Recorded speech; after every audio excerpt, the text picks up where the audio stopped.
Nous sommes maintenant à la période de questions et de réponses orales et je cède la parole au chef de l'opposition officielle.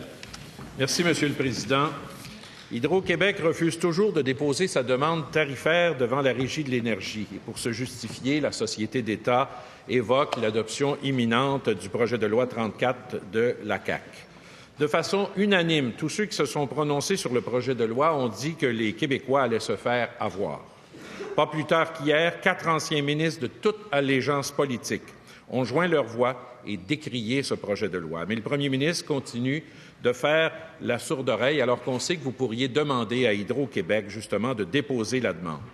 Lorsque le premier ministre mentionne qu'il souhaite ajuster la hausse de tarifs selon l'inflation, en fait, ce qu'il annonce, c'est que les Québécois paieront 500 millions de trop. C'est donc une décision volontaire de la part du gouvernement.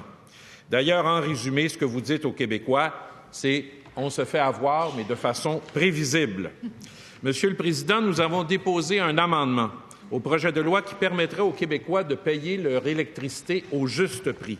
C'est une solution concrète, rapidement applicable. Contrairement au gouvernement qui souhaite fixer les prix selon l'inflation, nous proposons plutôt de limiter cette hausse à l'inflation. De cette façon, la Régie pourrait fixer des tarifs sous l'inflation et permettre aux citoyens de payer le juste prix. Encore une fois, est-ce que le premier ministre accepte notre proposition dans l'intérêt des personnes à faible revenu, de la classe moyenne, de nos entreprises et de notre développement économique? Monsieur le premier ministre. Monsieur le Président, le fonctionnement actuel de la Régie de l'énergie n'incite pas à la bonne gestion. Je vous explique en 2 mots. Si les dépenses chez Hydro-Québec, les dépenses admissibles augmentent d'1 %, Hydro-Québec a le droit d'augmenter ses tarifs d'1 %. Si les dépenses d'Hydro-Québec augmentent de 4 %, Hydro-Québec a le droit d'augmenter ses tarifs de 4 %. C'est ce qui est arrivé quand l'ancien gouvernement, ou je devrais dire les anciens gouvernements, ont forcé Hydro-Québec à acheter l'énergie éolienne qui n'avait pas besoin, ce qui a créé des pertes, des augmentations de dépenses chez Hydro-Québec. Monsieur le Président, ce qu'on propose, c'est de remplacer ce mécanisme par quelque chose qui est beaucoup plus proche de la bonne gestion, c'est-à-dire l'année prochaine, on dit gel et les années suivantes, inflation pour les augmentations de tarifs. Et ce sera à l'administration d'Hydro-Québec de mieux gérer ses dépenses. Première complémentaire, Monsieur le chef de l'opposition officielle. Monsieur le Président, je peux citer une douzaine de déclarations à l'époque où il était dans l'opposition. Il disait « il faut payer le juste prix ». Ce que je regarde aujourd'hui, c'est qu'il n'y a pas de justification valable pour refuser l'amendement que nous proposons. En fait, ce que vous faites, c'est que vous refusez d'agir et de remettre de l'argent dans le portefeuille des Québécois. Avec votre projet de loi, pourquoi vous tenez tant à défendre les intérêts d'un monopole aux dépens de tous les Québécois? Monsieur le premier ministre. Monsieur le Président, j'entends le chef de l'opposition officielle dire que je veux défendre un monopole. Le chef de l'opposition officielle oublie qu'Hydro-Québec, ça appartient à 100 % aux Québécois. C'est notre fierté. 100 % des bénéfices d'Hydro-Québec reviennent aux Québécois, servent à financer nos services en éducation, en santé. Pour moi, c'est une fierté. Je ne vois pas pourquoi le chef de l'opposition officielle regarde de haut ce beau fleuron québécois. Deuxième complémentaire, la parole appartient au chef de l'opposition officielle. Bien, c'est justement parce que ça appartient aux Québécois qu'on devrait payer le juste prix, Monsieur le Président. Le premier ministre, en fait, souhaite trouver des raisons pour financer ses promesses électorales. On propose aujourd'hui, dans un geste très positif, une solution qui va respecter la capacité de payer des Québécois et qui va offrir une prévisibilité si chère au premier ministre. Pourquoi vous refusez le gros bon sens? Monsieur le premier ministre. Monsieur le Président, en 2014, le Parti québécois a augmenté le tarif d'électricité de 4,3 %, le double de l'inflation. Philippe Couillard. Monsieur le leader du troisième groupe d'opposition. Oui, merci, Monsieur le Président. Je l'ai laissé passer hier, mais là, aujourd'hui, ça ne passe pas. Ce n'est pas le Parti québécois qui a fait l'augmentation, c'est la Régie. Cependant, on est d'accord, c'est le gouvernement de la CAQ qui augmente les tarifs parce qu'elle enlève des poids à la régie. Ça, c'est un fait. S'il vous plaît, pas de réaction. Ce n'est pas une question de règlement. Ce n'est pas une question de règlement. Je reviens à la parole au temps du premier ministre pour sa réponse. Monsieur le Président, en 2014, le Parti québécois, le gouvernement du Parti québécois a laissé Hydro-Québec augmenter les tarifs de 4,3 et le gouvernement du Parti québécois avait tous les pouvoirs d'imposer une hausse moins grande à Hydro-Québec. Il a choisi de ne pas le faire. Puis, Monsieur le Président, Philippe Couillard, pendant la campagne électorale, a promis de corriger ça. Quand il est arrivé au pouvoir, il a oublié sa promesse, comme beaucoup d'autres promesses. Moi, je serais gêné d'être... Troisième complémentaire. Monsieur le chef de l'opposition officielle, je vais vous demander je vais tous vous demander encore une fois votre collaboration. On apprécie entendre des questions, on apprécie entendre des réponses. Monsieur le chef de l'opposition officielle, vous êtes le seul à avoir la parole.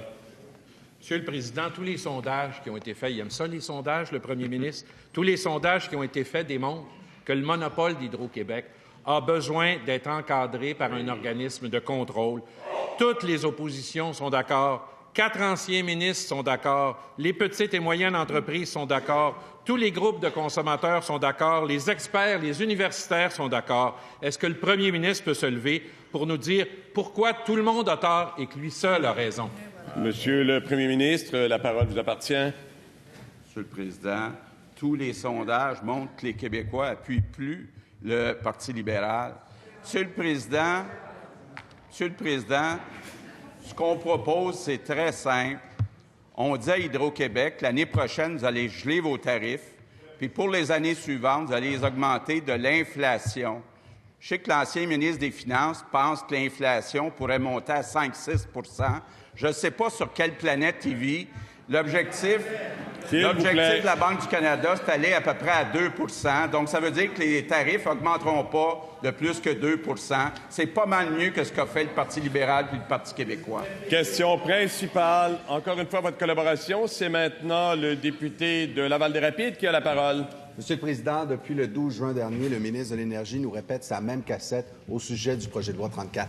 La semaine dernière, il a commencé la semaine en nous disant que tout d'un coup, il faisait preuve d'ouverture et de bienveillance et dans un esprit de collaboration. Alors, j'espère que le ministre va commencer à entendre les revendications des différents groupes qui sont venus nous voir en commission parlementaire.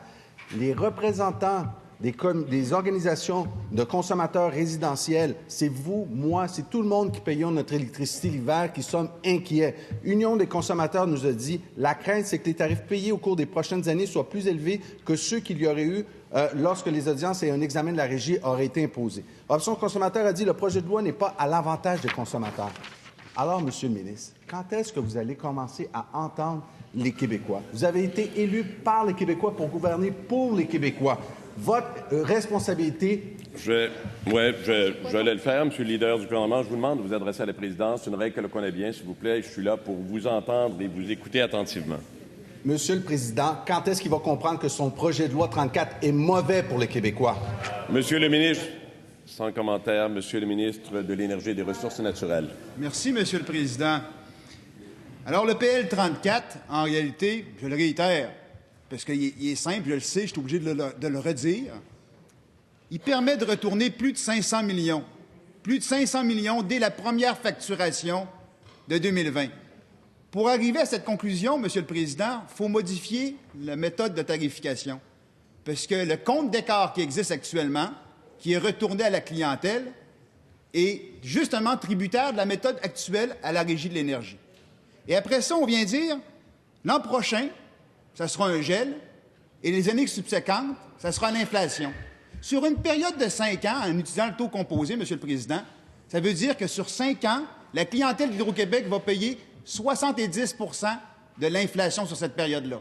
Quand on regarde une période de 5 ans comme celle-là, et qu'on retourne en arrière 5 ans par 5 ans, jamais la clientèle d'Hydro-Québec aura bénéficié d'une hausse tarifaire aussi faible. Alors, à partir de ce moment-là, on travaille directement pour la clientèle, directement pour les citoyens. Première complémentaire, Monsieur le député de Laval-des-Rapides. Monsieur le Président, depuis le début de l'étude de ce projet de loi-là, les associations des consommateurs lui disent que le projet de loi 34, c'est un mauvais deal. Les associations d'industriels lui disent que c'est un mauvais deal. Les experts et les commentateurs politiques lui disent que c'est un mauvais deal. Aujourd'hui, on a 4 anciens ministres de l'Énergie qui lui disent que c'est un mauvais deal. Alors, pour qui est bon ce deal du projet de loi 34? Est-ce seulement pour Éric Martel et le PDG d'Hydro-Québec et sa gang à Hydro-Québec? Monsieur le ministre de l'Énergie et des Ressources naturelles. Un autre objectif, Monsieur le Président, du PL 34, du projet de loi 34, S'il vous plaît, attentif aux réponses. comme mentionné par le premier ministre, c'est de modifier même la notion de performance d'Hydro-Québec. Le système actuel fait en sorte que c'est l'ensemble des coûts plus 8,2 % qui va servir de la base de tarification.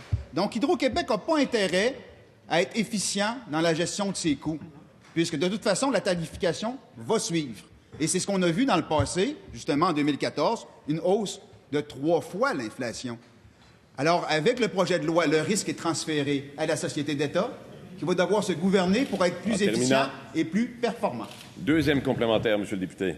Monsieur le Président, plusieurs experts s'opposent au projet de loi 34, notamment le professeur Normand Mousseau qui a dit « Les consommateurs vont se faire avoir dans 2 ans, c'est clair. On risque d'avoir des augmentations plus élevées que celles que nous avons eues dans le passé. » Monsieur le Président, les consommateurs, les résidentiels, les consommateurs industriels, les chercheurs nous disent qu'avec ce projet de loi-là, on va se faire avoir. Est-ce que le ministre peut enfin jeter sa cassette à la poubelle d'Hydro-Québec et répondre aux Québécois et réaliser que ça va être un mauvais deal pour les Québécois? Monsieur le ministre de l'Énergie et des Ressources naturelles. Vous savez, Monsieur le Président, la Régie de l'énergie maintient toutes ses responsabilités. Sauf que pour la tarification, ça sera sur base quinquennale où il y aura une cause tarifaire.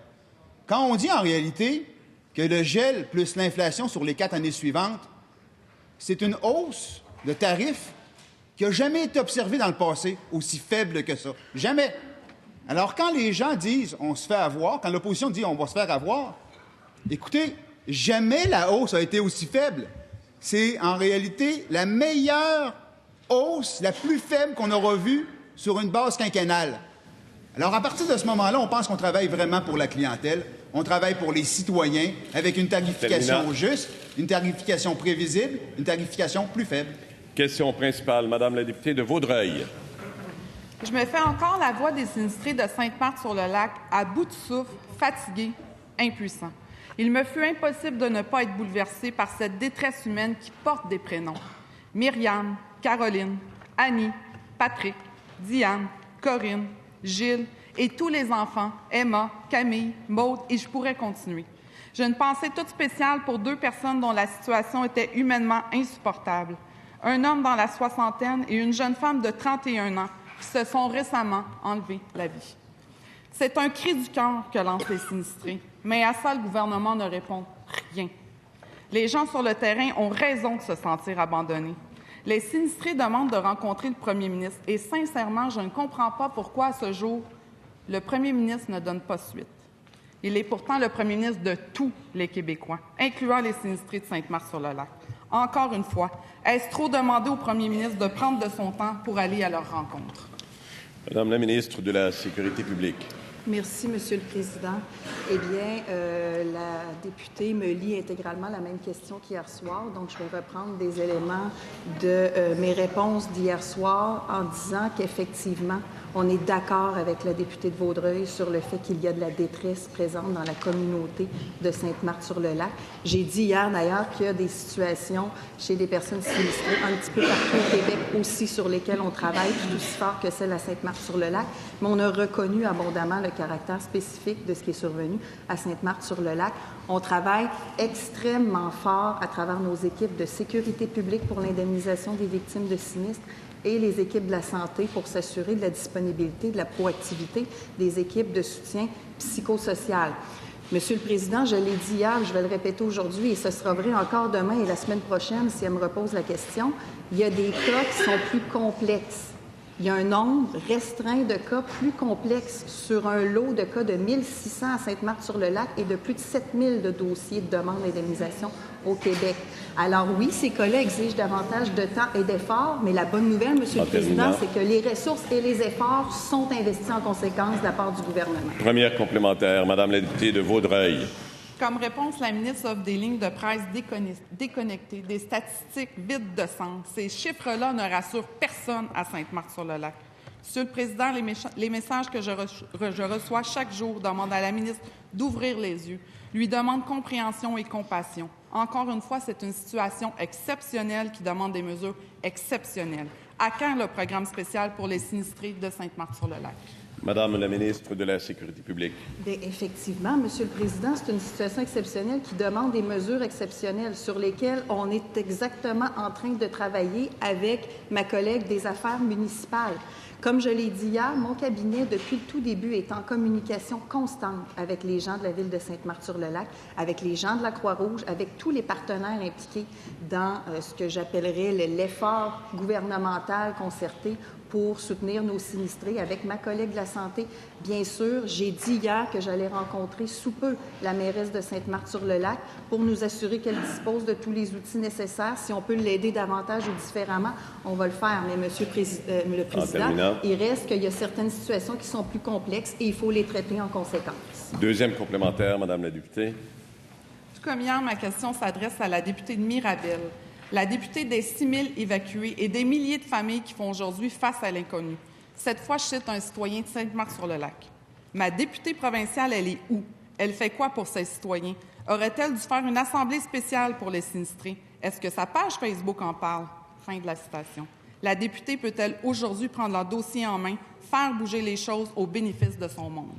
Madame la ministre de la Sécurité publique. Merci, Monsieur le Président. Bien, s'il y a quelqu'un qui a été actif et disponible pour les citoyens sinistrés, outre la majorité des membres du gouvernement qui ont été impliqués à divers niveaux, c'est bien effectivement la députée de Mirabel, non seulement avec les gens de Sainte-Marthe-sur-le-Lac, mais avec les gens de Pointe-Calumet aussi, qu'elle rencontre régulièrement à la fois les élus municipaux et les citoyens. Donc, je tenais à le dire parce qu'effectivement, elle est très active et j'en sais quelque chose.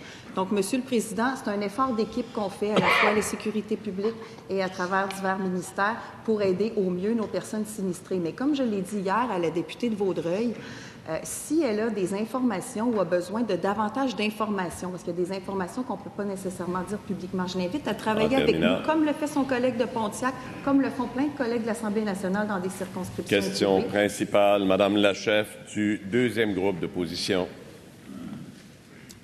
Merci, Monsieur le Président. Cette semaine, les gens qui s'occupent de notre monde déposent leurs demandes salariales au gouvernement. Ces gens-là, c'est ceux qui ont fait les frais de l'austérité libérale, qui ont payé en double l'obsession comptable des gouvernements des 15 dernières années. Mais hier, le président du Conseil du Trésor leur a envoyé un message clair. Je trouve que c'est beaucoup. Il a ajouté même, les demandes sont très grandes.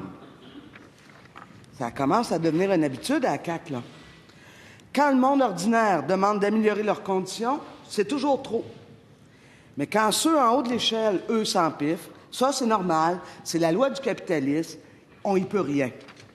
Parce que quand le patron d'Investissement Québec a reçu 100 d'augmentation, c'est drôle, hein? Personne au gouvernement a trouvé que c'était beaucoup.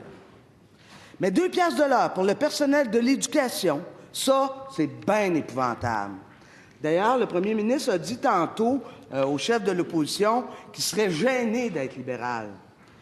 Mais pour les demi-millions des employés du secteur public, là, les patrons de la CAQ, là, c'est la même recette que les libéraux, la même austérité que les libéraux. Monsieur le Président, c'est le même mépris libéral. Est-ce que c'est ça, le changement promis par le premier ministre? Non. Je vais demander encore une fois, s'il vous plaît, d'être prudent dans les propos qui sont utilisés, dans les mots qui sont utilisés, notamment celui-là. Monsieur le leader de l'opposition officielle, j'allais demander le retrait de ce même mot. Merci. Madame la chef, je demande le retrait. Je demande le retrait de ce mot. Vous le savez très bien également. Je pense que ça va de soi, Madame. Monsieur le Premier ministre.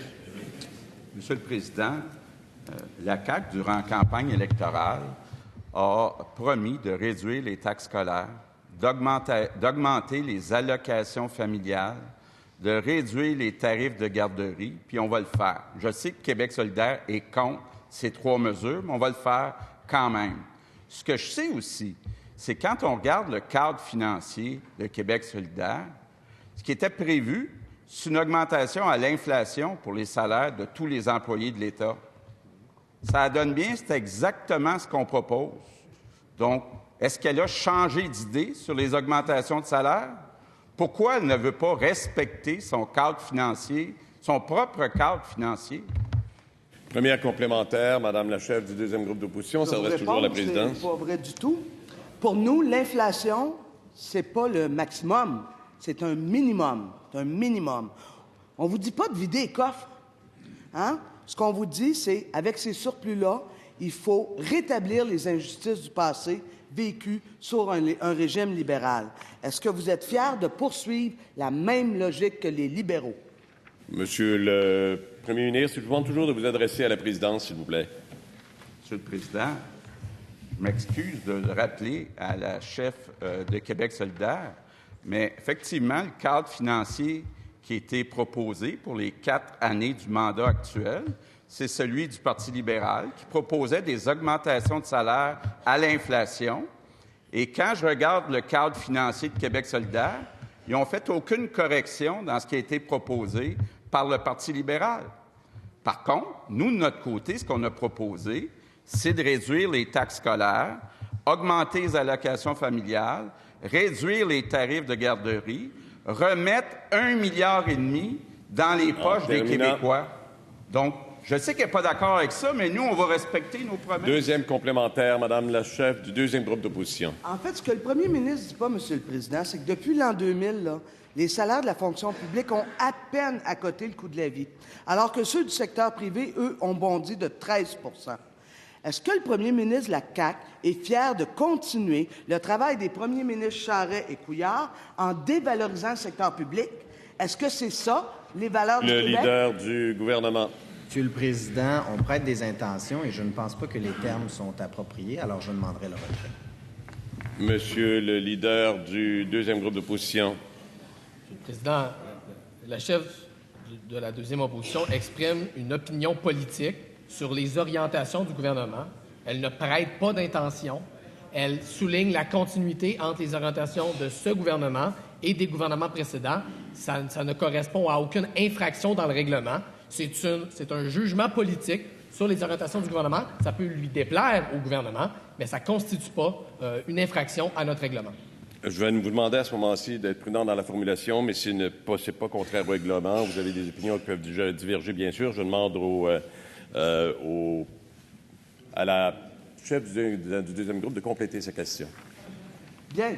Alors, si c'est la trace à suivre qu'a tracé le gouvernement libéral, ma question, c'est est-ce que c'est ça, les valeurs du Québec? Monsieur le Premier ministre. Monsieur le Président, actuellement, il y a encore, malheureusement, beaucoup de Québécois qui ont de la misère à arriver, qui ont de la misère à payer leurs factures à la fin du mois. Et moi, quand je me lève le matin, c'est d'abord pour eux autres que je travaille. C'est pour ça, pour eux autres, que je veux remettre 1,5 milliard dans les poches des Québécois, en particulier les Québécois qui ont des enfants. Donc, réduire les tarifs de garderie, augmenter les allocations familiales. Québec solidaire change d'idée et veut maintenant donner le surplus aux employés de l'État, en plus de l'inflation. Bien, on n'a pas le même choix de société, effectivement. En terminant.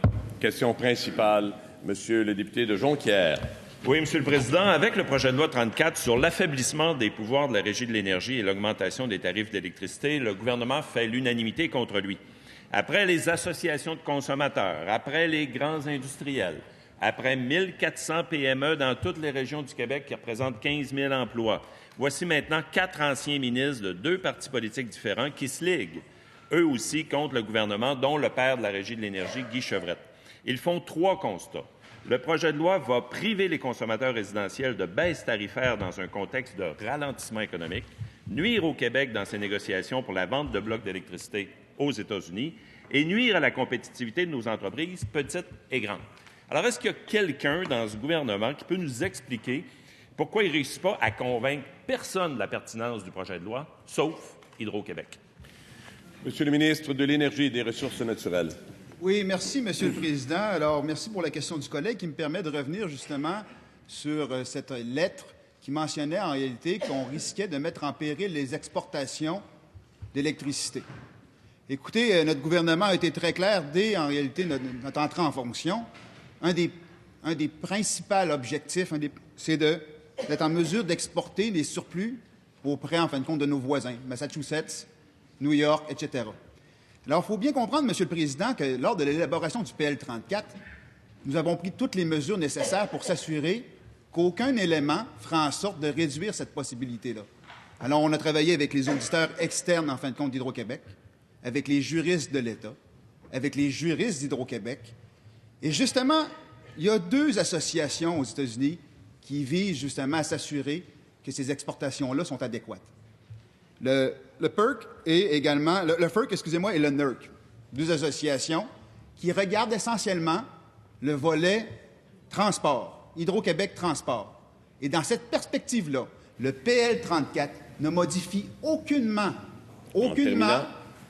les enjeux légaux liés au transport. Première complémentaire, M. le député de Jonquière. Oui, on a de la misère à le croire parce que hier, en commission parlementaire, le ministre a promis, main sur le cœur, qu'en janvier, il allait rembourser 500 millions aux Québécois. Le problème, c'est qu'il n'y a rien dans son projet de loi qui nous assure que ce sera bien le cas. Le ministre il affirme que les informations d'Hydro-Québec lui permettent de faire ces promesses-là, mais il refuse absolument de déposer tout document d'Hydro-Québec en commission. Est-ce qu'il peut prendre l'engagement ici d'aider tous les parlementaires et de déposer le document d'Hydro-Québec? Monsieur le ministre de l'Énergie et des Ressources naturelles. Effectivement, Monsieur le Président, on a eu une discussion hier lors de l'étude détaillée.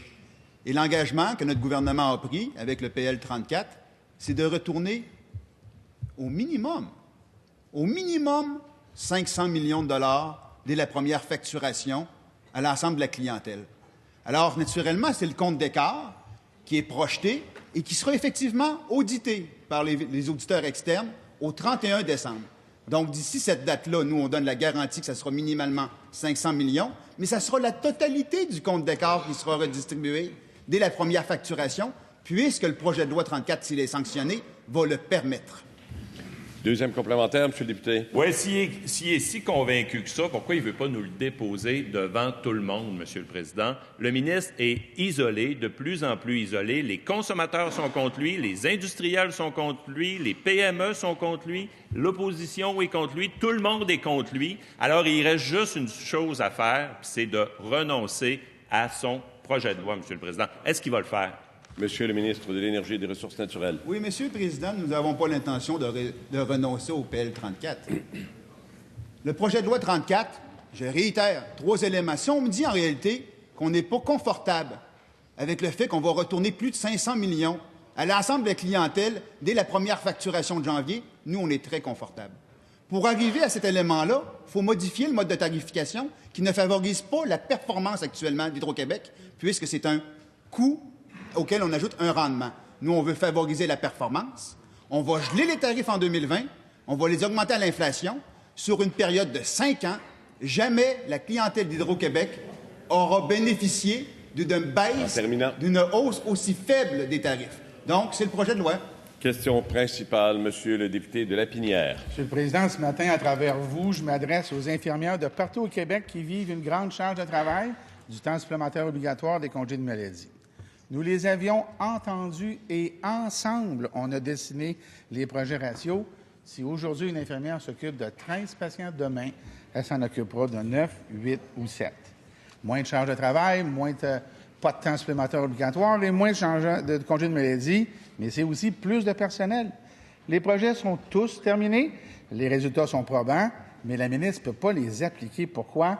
Plus de personnel égale des coûts additionnels récurrents jusqu'à plus de 1 milliard de dollars. Ça prend donc l'autorisation du président du Conseil du Trésor, mais elle ne l'a pas. Qu'est-ce que ça va prendre au président du Conseil du Trésor qui a la marge de manœuvre pour l'autoriser à appliquer les nouveaux ratios? Monsieur le président du Conseil du Trésor. Oui, je pense que ça va être. Alors, écoutez, Monsieur le Président, premièrement, le député de Lapinière commence par faire une affirmation que ces projets pilotes-là sont terminés, ce qui n'est pas le cas, premièrement, parce que là, s'ils étaient terminés, on aurait des conclusions, puis on aurait pu les discuter. Alors, je lui rappellerai bien simplement aujourd'hui que des projets pilotes ont été commencés, mais ce n'est pas du tout le cas qu'ils sont terminés. C'est important pour nous de bien comprendre que les projets ratios auront un impact important sur la façon dont on va conduire la ministre Mécan de la Santé dans les prochains mois. Alors donc, ce que je vous dirais pour le moment, il n'y a rien de concluant. On va continuer à travailler avec ces projets-là. Demandez de vous appeler évidemment par vos titres, bien sûr, le titre de la ministre, on aura compris. Monsieur le député de Lapinière. Monsieur le Président, j'invite le président du Conseil du Trésor à réviser ces documents parce que les projets de ratio, il y en avait pour les infirmières et les inhalothérapeutes. Ceux des infirmières sont tous terminés. Elles sont tous probants. Il est clair qu'il faut les mettre en application. Le seul projet qui reste concerne les inhalothérapeutes. C'est un autre enjeu. Les infirmières vous l'ont dit, afficher les postes en mode de nouveau ratio, on va les prendre, on va même sortir de notre retraite. C'est quoi le problème du président du Monsieur le président du Conseil du Trésor, vous adressez toujours à la présidence. Alors, premièrement, je n'ai pas de problème. Deuxièmement, quand on dit, puis je répéterai au député de Lapinière qui a déjà été dans le siège précédemment, que quand il dit que les conclusions sont probantes pour qui? Nous devons s'assurer d'avoir un équilibre entre ce qui est demandé par les infirmières et ce qui est la capacité. Mais s'il vous plaît, soyez attentif à répondre. Monsieur le Président, exactement continuez votre réponse, s'il vous plaît. Peut-être qu'elle pourra me l'expliquer après, ce qu'elle a dit, qu'elle n'est pas capable de dire. S'il vous plaît, Monsieur le Président, continuez votre réponse. Voilà. Monsieur le leader de l'opposition officielle. Je vous prierai de rappeler à l'ordre le président du Conseil du Trésor, on ne peut pas s'interpeller. On ne peut pas s'interpeller l'un l'autre et je vous prierai de le rappeler à l'ordre en ce sens-là. Merci. Monsieur le leader du gouvernement. Monsieur le Président, la députée d'Anjou-Louriel a dit un terme inapproprié pendant que le président du Conseil du Trésor est celui qui a la parole. On le dérange quand il tente de donner une réponse adéquate au député de Lapinière. Elle caractérise la réponse du président du Conseil du Trésor. Monsieur le Président, le leader de l'opposition officielle peut bien se lever, mais la personne qui interpelle le président du Conseil du Trésor alors qu'elle n'a pas le droit de parole, c'est la députée d'Anjou-Louriel. Elle ne respecte pas nos règles. On vous demande de... Je vais vous demander, et tous, on le dit souvent, c'est le silence pour tous, tant dans les questions que dans les réponses. Évitez de vous interpeller, d'intervenir. Ça dérange, effectivement, et c'est souvent, ça nuit à la bonne façon de procéder que l'on souhaiterait tous, j'en suis convaincu. Je demande au ministre de compléter, au président du Conseil du Trésor, de compléter sa réponse. Très bien, Monsieur le Président. Alors, ce que je disais sur le fait que, selon le député de Lapinière, que les résultats sont probants, je pense que la meilleure personne pour juger si les... Question, Monsieur le député. Elles écoutent, Monsieur le Président. En CHSLD, la nuit, une infirmière a plus de 96 patients sous sa responsabilité. Dans les projets, on les a testés à 40. Fiez-vous à moi, c'est un immense succès et c'est très probant. Les infirmières vous regardent et s'attendent aujourd'hui à un engagement. Clairement, elles ne sont pas entendues. Est-ce que la semaine prochaine, elles vont voir dans la mise à jour économique le financement d'un plan de déploiement des nouveaux ratios sur une période maximale de 3 ans, un déploiement? Monsieur le président du Conseil du Trésor, encore une fois, on s'adresse toujours à la présidence. C'est ce que je vais faire, Monsieur le Président. Je pense que quand le député de Lapinière de nous dire de se fier à lui, je pense que des gens qui ont un certain doute. Alors moi, j'aimerais beaucoup mieux me fier à l'actuel ministre de la Santé pour décider et discuter avec les infirmières au cours de la prochaine négociation quelles ont été... Je vous regarde, Monsieur le Président. Là, hein? S'il vous plaît, je vous demande votre attention à tous. Alors, s'il y a quelqu'un qui est dans la bonne position pour prendre ces décisions, c'est notre ministre de la Santé et pas l'ancien ministre de la Santé. Merci beaucoup. Monsieur le leader de l'opposition officielle. Rappel au règlement, le président du Conseil du Trésor nous dit de se fier à la ministre de la Santé. J'aimerais redéposer sa lettre où elle encensait l'action du député de Lapinière à l'époque. J'aimerais la redéposer, Monsieur le Président. On va se fier à elle. Ce n'est pas une question de règlement. Ce n'est pas une question de règlement. Nous poursuivons l'échange. C'est la fin. Non, c'est la fin de ces échanges, s'il vous plaît. Alors, pas de consentement sur ce dossier-ci. Question. Nous étions à... Faire le fil. Monsieur le député de Laurier-Dorion, vous êtes maintenant le seul à avoir la parole.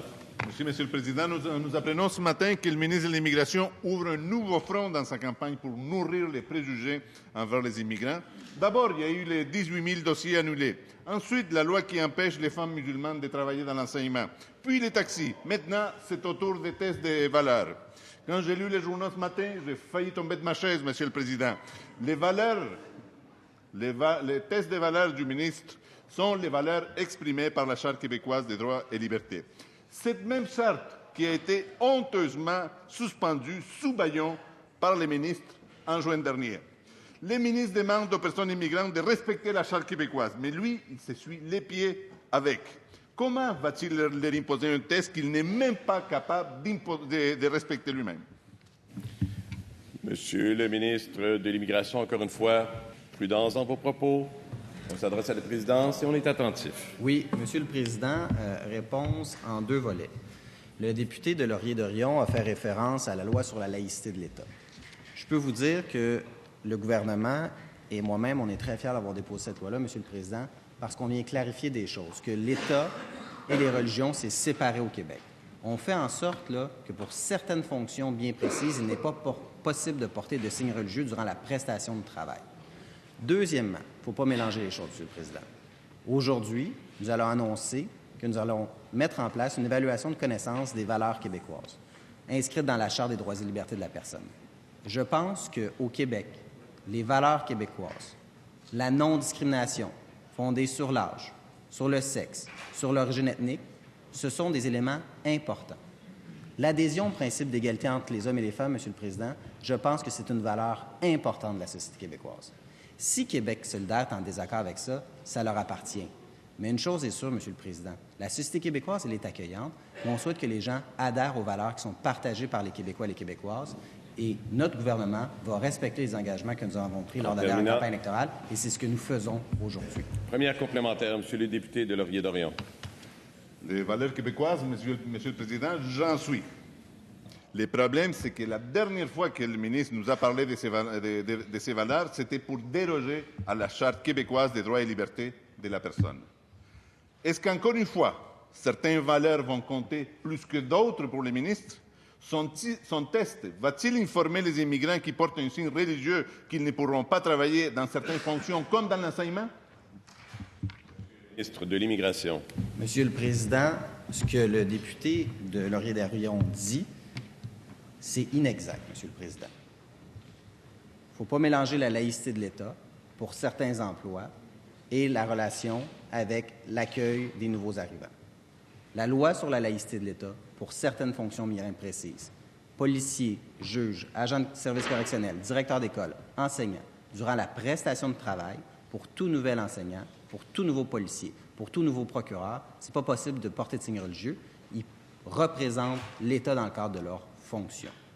Pour ce qui est de l'évaluation de connaissance des valeurs québécoises inscrites dans la Charte, Monsieur le Président, je pense qu'il est tout à fait normal qu'on demande aux nouveaux arrivants d'adhérer à ces valeurs. Deuxième complémentaire, Monsieur le député. C'est drôle, Monsieur le Président, c'est le premier ministre lui-même qui faisait le lien entre la loi 21 et les tests des valeurs ce matin même. La vérité, c'est qu'il n'y a pas de problème au Québec, Monsieur le Président. Aucune donnée n'appuie l'idée que les personnes immigrantes ne respectent pas nos lois et nos valeurs. Les ministres légifèrent sur des fantômes, Monsieur le Président. Quand est-ce qu'il va lâcher les immigrants pour s'attaquer au vrai problème de l'immigration au Québec, la non-reconnaissance des diplômes et des compétences, la discrimination, le profilage racial? Ce sont les vrais problèmes, pas les tests de valeurs. Monsieur le ministre de l'Immigration. Monsieur le Président, depuis que je suis arrivé comme ministre de l'Immigration, je pense que j'ai démontré que je souhaite bien intégrer les personnes immigrantes. Qu'est-ce qu'on a mis en place? Des mesures positives, des mesures qui font en sorte d'améliorer l'accès aux services, notamment de francisation, notamment d'employabilité. Parce que 2 des facteurs les plus importants pour l'intégration des personnes migrantes, Monsieur le Président, c'est avoir un emploi à la hauteur de ses compétences. Le fait de dire que je quitte mon pays d'origine puis que je vais pouvoir travailler dans le domaine pour lequel j'ai étudié ou dans lequel j'ai de l'expérience, ça, c'est une intégration réussie. Le fait aussi d'avoir la possibilité d'apprendre le français, d'évoluer en français au Québec, je pense que le fait qu'on ait mis des mesures costaudes pour assurer des cours de francisation, mais des allocations, ça, c'est porteur et ça permet de bien intégrer les personnes migrantes. Question principale, Madame la députée d'Acadie. Merci, Monsieur le Président. En juin 2017, notre gouvernement avait mis en place un programme de 10 millions de dollars sur 4 ans intitulé « Le français au cœur de nos ambitions ». Un programme administré par l'Office québécois de la langue française. L'objectif, favoriser et valoriser l'utilisation du français dans les entreprises. Bois Urbain, un organisme d'économie sociale réputé de mon comté, offre depuis 25 ans des stages d'apprentissage en ébénisterie. Bois Urbain a déposé, le printemps dernier, un projet emballant dans le cadre de ce programme afin d'offrir aux immigrants apprentis ébénistes des outils pour la connaissance du français dans l'industrie du meuble. Donc, l'apprentissage, dis-je, d'un métier en apprenant le français. Ainsi, les migrants arriveraient à intégrer son milieu de travail plus rapidement. Réponse, le projet a été refusé. On a appris que l'été dernier, l'OQLF a retiré de son programme le critère manufacturier. Le ministre de la Francisation peut-il demander au ministre de la langue française pourquoi il tourne le dos à l'apprentissage du français dans Monsieur le ministre de la Francisation. Monsieur le Président, vous savez, pour nous, l'apprentissage de langue française, c'est extrêmement important pour les nouveaux arrivants, pour les personnes migrantes. Alors, depuis qu'on a fusionné le ministère responsable de la langue française avec le ministère de l'Immigration, on souhaite franciser. Pour nous, c'est une priorité. Nous allons, au cours des prochains mois, mettre en place une série de mesures pour faire en sorte d'aller de l'avant au niveau de la francisation des personnes migrantes. D'ailleurs, nous avons commencé, Monsieur le Président, notamment en accordant davantage de soutien financier aux personnes immigrantes qui veulent suivre des cours de francisation, passant de 141 à 185 $ par semaine à temps complet, en créant une nouvelle allocation, Monsieur le Président, à temps partiel, 15 $ par jour de séance. 15 $ parce que, vous savez, Monsieur le Président, parfois les gens, ils ont besoin d'un petit incitatif, d'un surplus pour suivre le cours. Alors, on met des mesures qui sont positives pour accompagner les personnes migrantes et surtout aussi, Monsieur le Président, on s'adapte à les réalités des personnes migrantes parce qu'il y avait un plafond de 5 ans sur le Parti libéral. Les personnes migrantes voulaient apprendre le français. Après 5 ans, ils n'étaient plus admissibles. Ils ne pouvaient plus s'améliorer, ils ne pouvaient plus détenir davantage de compétences langagières. On a enlevé ce plafond-là. Monsieur le Président, pourquoi la ministre avait laissé ce plafond-là à l'époque où elle était ministre? Première complémentaire, Madame la députée. Merci, Monsieur le Président. Monsieur le Président, cette décision de l'OQLF est déplorable et incompréhensible. Les secteurs reliés aux portes et fenêtres, aux meubles et aux armoires de cuisine représentent des milliers de travailleurs. Cette industrie doit combler 15 000 postes annuellement et elle est une excellente porte d'entrée sur le marché du travail pour les immigrants. Le ministre de la langue française va-t-il se rappeler à lui-même que le français doit être au cœur de ses ambitions? Monsieur le ministre de la Francisation. Monsieur le Président, je suis pleinement d'accord avec la députée de l'Acadie. Le français, c'est important. On va assurer son apprentissage, son rayonnement, Monsieur le Président. Ce qu'on souhaite au Québec, c'est que lorsque les immigrants choisissent de venir au Québec, ils puissent évoluer avec notre langue commune, avec la langue officielle du Québec. Le français, Monsieur le Président, c'est ce qui distingue notre identité. C'est l'expression de notre culture. Et je suis convaincu que la députée de l'Acadie est d'accord avec nous. Alors, soyez assurés, Monsieur le Président, soyez assurés que nous allons mettre en place toutes les mesures nécessaires pour s'assurer de la francisation des personnes migrantes, que ce soit sur les lieux de travail, que ce soit dans les cours, que ce soit aussi dans les services de l'État. En terminant, deuxième complémentaire, Madame la députée de l'Acadie. Je parle d'un programme bien précis. L'abandon du critère manufacturier dans le programme Le français au cœur de nos ambitions démontre une profonde déconnexion. Que dit le ministre à l'entreprise d'économie sociale Bois-Urbain, qui œuvre depuis 25 ans dans l'apprentissage d'un métier très noble? Je vous rappelle qu'il s'agit d'une formule voulant qu'un immigrant apprenne un métier tout en apprenant le français. Une formule gagnant-gagnant. Est-ce que parce que c'est un métier qui n'est pas assez payant que le critère manufacturier a été enlevé? Monsieur le ministre de la Francisation. Monsieur le Président, au cours des prochains mois, vous pourrez voir la série de mesures que nous allons annoncer relativement à la francisation des personnes immigrantes.